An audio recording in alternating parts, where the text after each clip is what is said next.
Hi everyone, this is Cherry Enchantress with Pixie Dust Tarot, and this is your daily dust for August 3rd, Wednesday, August 3rd. If you're watching in real time, but it also can be timeless, and we're using Vanessa Simona's Pastel Journey just because I love it so much. It's so pretty, mostly because I love just touching it and shining it in the light. So I got some nice background music.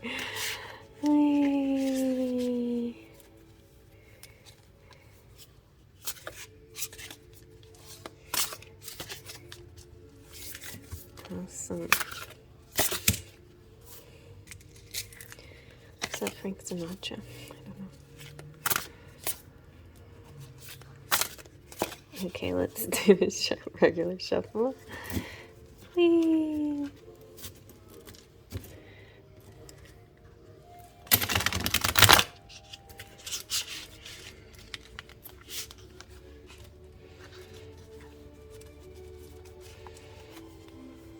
Okay, what we got? We have, oh my goodness, the Wheel of Fortune, the Five of Wands. This Five of Wands is so funny looking. And, oh my goodness, the Five of Pentacles. Okay, you guys, just, I feel like I need to order this differently. Let's zoom in. Okay, right away, I'm dealing with a temper tantrum, a pity party. This might not have to be you at all. Like maybe some of you out there are single moms or not single. You know, maybe you're just married. Maybe your husband is the the one with the temper tantrum, or your wife. But anyway, somebody is throwing a fit about something and not seeing the cup as half full but half empty. And the Wheel of Fortune is just saying, hey, your life is good. Like, this is the fives to me in the tarot. Just, well, this, yeah, the fives I think in general, but a lot of the cards in the minor arcana represent perspective more than actual occurrences. And so I feel like somebody's got a kind of negative perspective on things. So let's break it down just a little bit. All right, so generally I see the Wheel of Fortune as just plain fortune, you know, good luck coming to you. But it is whatever you put into a situation is what you receive back. And it's also the card of karma and destiny. And it's, you kind of really never know where it's going to land. You have to have sort of an adaptability and not resist changes and not resist something that comes your way on purpose for your higher good, right? So it does have to do with change, karma, destiny, possibilities, and being able to adapt to what comes your way. But here there could be you or somebody around you, or it might not even be a person that you know. Like, for example, if you say, for instance, are in a third party situation, the third party, the other person, can't accept that there is a destiny between you and a certain person. That's a possibility here.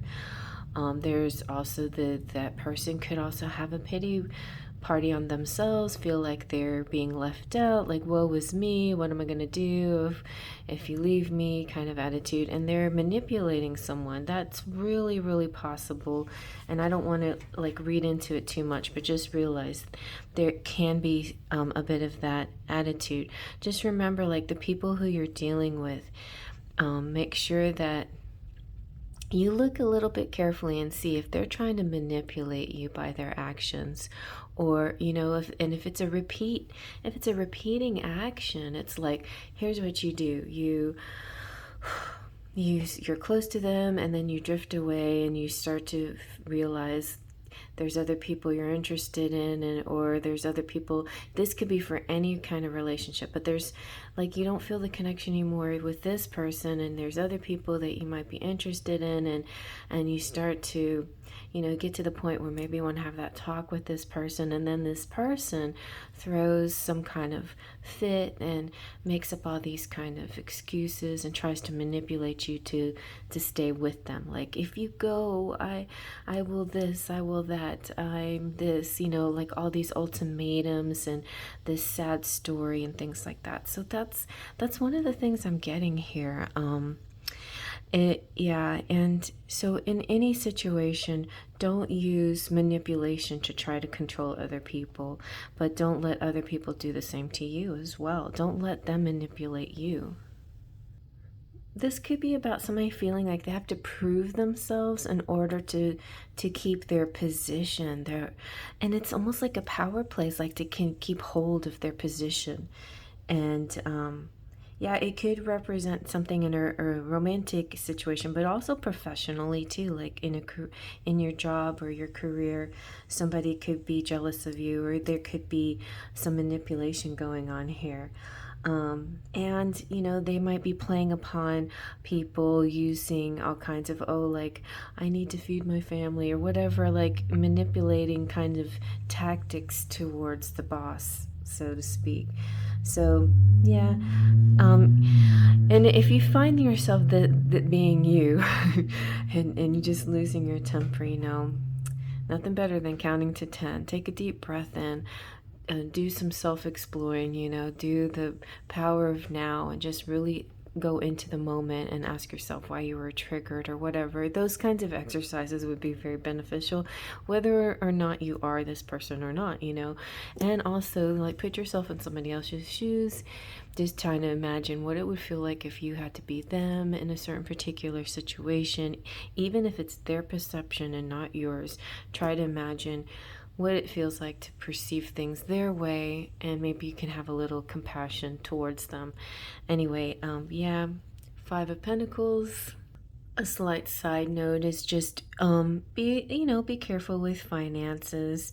Sometimes just to feel good, like people have addictions of all kinds, and of course some people have the addiction of shopping or buying things to make you feel good. And so just, you know, that's another thing to check in on yourself, like, why am I doing this? Why did I do this? Why do I need to do this?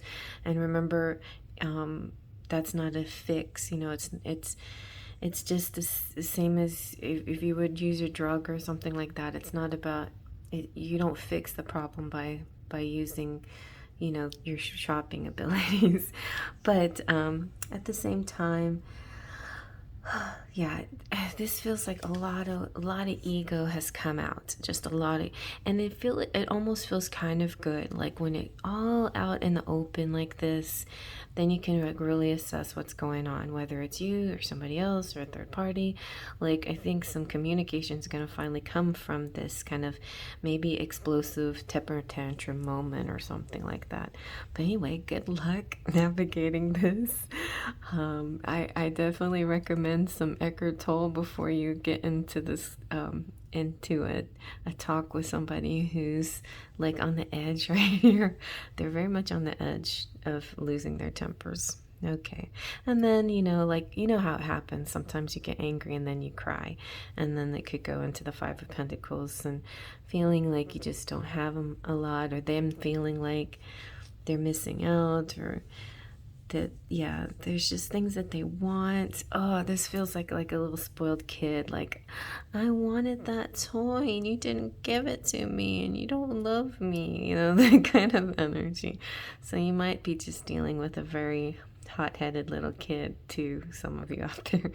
Anyway, good luck. And yeah, I think there's lots of remedies for your own inner peace when dealing with the situation, and I think you will find it. It's all in the Wheel of Fortune.